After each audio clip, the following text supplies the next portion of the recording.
പുതിയൊരു വീഡിയോയിലേക്ക് എല്ലാവർക്കും സ്വാഗതം.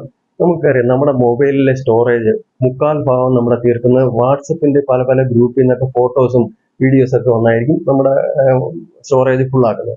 അപ്പോൾ അതൊക്കെ നമുക്ക് ഡിലീറ്റ് ചെയ്തിട്ട് നമുക്ക് സ്റ്റോറേജ് വീണ്ടെടുക്കാനായിട്ട് സാധിക്കും. പക്ഷേ ഇതല്ലാതെ നമുക്ക് ഇതൊന്നും ഡിലീറ്റ് ചെയ്യാതെ നമുക്ക് വേറെ രീതിയിൽ നമ്മുടെ മൊബൈലിലെ സ്റ്റോറേജ് കൂട്ടിയെടുക്കാനായിട്ട് സാധിക്കും.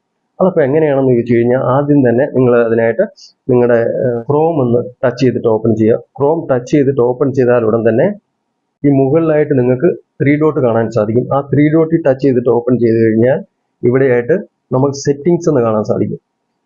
ഈ സെറ്റിങ്സിലൊന്ന് ടച്ച് ചെയ്ത് ഓപ്പൺ ചെയ്തതിന് ശേഷം ഇത് നിങ്ങൾ മുകളിലോട്ട് ഇങ്ങനെ സ്വൈപ്പ് ചെയ്തിട്ട് താഴെയായിട്ട് നോക്കിക്കഴിഞ്ഞാൽ സൈറ്റ് സെറ്റിങ്സ് എന്ന് കാണാം. സൈറ്റ് സെറ്റിങ്സ്, ഓക്കെ, അതിലൊന്ന് ടച്ച് ചെയ്തിട്ട് ഓപ്പൺ ചെയ്യുക.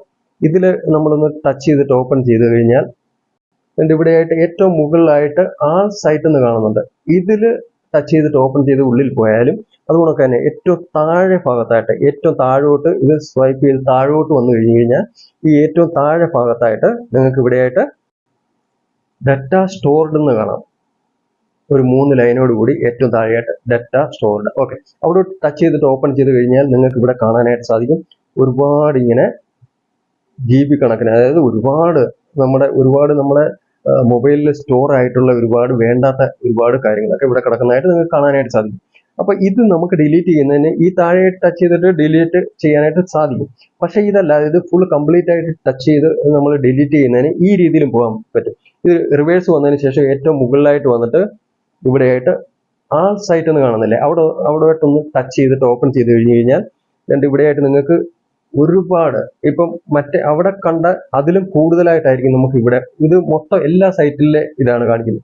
അപ്പോൾ ഇവിടെയാണ് കൂടുതലായിട്ട് ഇവിടെ നമുക്ക് ഡിലീറ്റ് ചെയ്യുന്ന ഈ രീതിയിലാണ് ഡിലീറ്റ് ചെയ്യുന്നത്. അപ്പോൾ ഇവിടെയായിട്ട് ഡിലീറ്റ് ബ്രൗസിംഗ് ഡാറ്റ എന്ന് ഏറ്റവും മുകളിലായിട്ട് കിടക്കുന്നില്ലേ, അവിടോട്ടൊന്ന് ടച്ച് ചെയ്തിട്ട് ഓപ്പൺ ചെയ്ത് കഴിഞ്ഞ് കഴിഞ്ഞാൽ ഇവിടെയായിട്ട് ഇപ്പോൾ നിങ്ങൾക്ക് 3 കോളത്തിൽ ഇങ്ങനെ ടിക്ക് കിടക്കുന്നതായിട്ട് കാണാൻ സാധിക്കും. ഓക്കെ, ഇത് ഒന്നും നോക്കാതെ ഡിലീറ്റ് ചെയ്യാൻ പാടില്ല, നിങ്ങൾ പ്രത്യേകം ശ്രദ്ധിക്കണം. അത് കഴിഞ്ഞാൽ മുകളിലായിട്ട് ഒരു ആരോ മാർക്ക് കാണാം. ആ ആരോ മാർക്കിൽ ടച്ച് ചെയ്ത് കഴിഞ്ഞ് കഴിഞ്ഞാൽ നമുക്ക് ഇവിടെ ഒരുപാട് ഓപ്ഷൻ കാണിക്കുന്നുണ്ട്.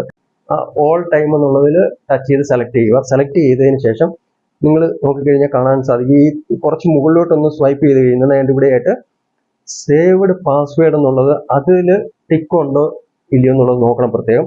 അതിൽ ടിക്ക് ഉണ്ടെന്നുണ്ടെങ്കിൽ ആ ടിക്ക് ഒഴിവാക്കണം. കാര്യം എന്ന് പറഞ്ഞാൽ നമ്മുടെ സേവ് ആയിട്ടുള്ള പല പാസ്വേഡുകളൊക്കെ അത് ഡിലീറ്റ് ആയി പോകാൻ സാധ്യതയുണ്ട്. അതുകൊണ്ട് ആ കോളത്തിലെ ടിക്ക് ഒഴിവാക്കിയതിന് ശേഷം ഇവിടെയായിട്ട് ഡിലീറ്റ് ഡാറ്റ എന്നുള്ളതിൽ അങ്ങ് ടച്ച് ചെയ്യുക. ടച്ച് ചെയ്ത് കഴിയുന്നുണ്ടെങ്കിൽ ഇവിടെ നിങ്ങൾക്ക് 3 കോളത്തിലായിട്ട് ഇപ്പോൾ എൻ്റെ ഇതിൽ ഇത് ഇത്രേ കാണിക്കുന്നുള്ളൂ. നിങ്ങളുടെയൊക്കെ മൊബൈലിൽ ചിലപ്പോൾ കൂടുതലോ കുറവോ ഒക്കെ കാണിക്കാൻ സാധ്യതയുണ്ട്. അപ്പോൾ ഈ ടിക്ക് വന്നിട്ടുള്ള ഇത് എൻ്റെ ഇവിടെയോട്ട് ടച്ച് ഇതിപ്പോൾ നമുക്ക് ഇതെല്ലാം ഒഴിവാക്കണമെങ്കിൽ ഇത് മൊത്തം ഡിലീറ്റ് ചെയ്യാം. അതല്ല ഇതിലേതെങ്കിലും നിങ്ങൾക്ക് അത് പേടിയായിട്ട് നിങ്ങളുടെ മനസ്സിൽ പേടിയായിട്ടുണ്ടെന്നുണ്ടെങ്കിൽ നിങ്ങൾക്ക് ഒഴിവാക്കാം. പക്ഷേ ഇതൊന്നും പേടിക്കേണ്ട ആവശ്യമൊന്നുമില്ല. ഇത് മൊത്തത്തിൽ എല്ലാം നിങ്ങൾക്ക് ഡിലീറ്റ് ചെയ്യാവുന്നതാണ്. ഓക്കെ, ഇത് ഇവിടെയായിട്ട് ഡിലീറ്റ് എന്നുള്ള ഇതുണ്ട്. അവിടെ ടച്ച് ചെയ്തിട്ട് നിങ്ങൾ ഡിലീറ്റ് ചെയ്ത് കഴിഞ്ഞ് കഴിഞ്ഞാൽ ഇപ്പം ഞാനിത് ഡിലീറ്റ് ചെയ്തിട്ടുണ്ട്. ഇനി നിങ്ങളുടെ മൊബൈലിൻ്റെ സ്റ്റോറേജ് നിങ്ങൾക്ക് നോക്കിക്കഴിഞ്ഞ് കഴിഞ്ഞാൽ നിങ്ങൾക്ക് ഒരുപാട് സ്റ്റോറേജ് നല്ല രീതിയിലായിട്ടുള്ളതായിട്ട് കാണാൻ സാധിക്കും. കുറഞ്ഞത് മിനിമം ഒരു 1 GB കൂടുതലെങ്കിലും നിങ്ങൾക്ക് എന്തുപോലെ സ്റ്റോറേജ് വീണ്ടെടുക്കാനായിട്ട് സാധിക്കും. ഇപ്പോൾ ഏറ്റവും താഴത്തെ ഓപ്ഷനിൽ പോയിട്ട് ഡാറ്റ സ്റ്റോർഡ് എന്നുള്ളത് അതിൽ പോയി ഓപ്പൺ ചെയ്ത് നോക്കിക്കഴിഞ്ഞാൽ അവിടെ നേരത്തെ നിങ്ങൾ കണ്ട മാതിരി ഒന്നും തന്നെ കാണത്തില്ല. അത് മൊത്തം ഡിലീറ്റ് ആയിട്ടുണ്ട്. മൊത്തം അവിടുത്തെ ഡിലീറ്റ് ആയിട്ടുണ്ട്. അപ്പോൾ ഞാനിപ്പം കാണിച്ച രീതിയിൽ നിങ്ങൾ അങ്ങ് ഡിലീറ്റ് ചെയ്താൽ മതി. അങ്ങനെ ഡിലീറ്റ് ചെയ്ത് കഴിഞ്ഞ് കഴിഞ്ഞാൽ അത് വേണ്ടുന്ന അവിടുത്തെ മൊത്തം അങ്ങ് ഡിലീറ്റ് ആയിക്കോളും. പിന്നെ അതിനുവേണ്ടി സെപ്പറേറ്റ് അതിൽ പോയിട്ട് ഒന്നും ചെയ്യേണ്ട ആവശ്യമില്ല. ഓക്കെ, അപ്പോൾ ഇതേ രീതിയിൽ നമുക്ക് ഡിലീറ്റ് ചെയ്ത് നമ്മുടെ മൊബൈലിൻ്റെ സ്റ്റോറേജ് നമുക്ക് കൂട്ടാനായിട്ട് സാധിക്കും. ഇത് സിമ്പിളായിട്ട് ഈസി ആയിട്ട് ചെയ്യാവുന്ന ഒരു കാര്യമാണ്. ഓക്കെ, അപ്പം നിങ്ങളുടെ മൊബൈലൊക്കെ നല്ല സ്മൂത്തായിട്ട് വർക്ക് ആവുന്നില്ല, ഹാങ് ആവുന്ന രീതിയിലൊക്കെ പോകുന്നുണ്ടെന്നുണ്ടെങ്കിൽ ഈ രീതിയിൽ നിങ്ങൾ ഡിലീറ്റ് ചെയ്തിട്ട് നിങ്ങളൊന്ന് വർക്ക് ചെയ്ത് നോക്കുക. നിങ്ങളുടെ മൊബൈൽ നല്ല രീതിയിൽ നല്ല സ്മൂത്തായിട്ട് തന്നെ വർക്ക് ആവും. ഓക്കെ, അപ്പോൾ ഈ വീഡിയോ ഇഷ്ടപ്പെട്ട് കഴിഞ്ഞാൽ വീഡിയോ ലൈക്ക് ചെയ്യുക. അതുപോലെ തന്നെ നിങ്ങളുടെ ഫ്രണ്ട്സിനൊക്കെ ഒന്ന് ഷെയർ ചെയ്ത് കൊടുക്കുക. അതുപോലെ തന്നെ നിങ്ങൾ എൻ്റെ വീഡിയോ ആദ്യമായിട്ടാണ് കാണുന്നതെങ്കിൽ ചാനൽ സബ്സ്ക്രൈബ് ചെയ്ത് സപ്പോർട്ട് ചെയ്യാനും മറക്കരുത്. അപ്പോൾ നമുക്ക് അടുത്ത ഒരു വീഡിയോയിൽ കാണാം. അതുവരേക്കും വിടാം. നന്ദി, നമസ്കാരം.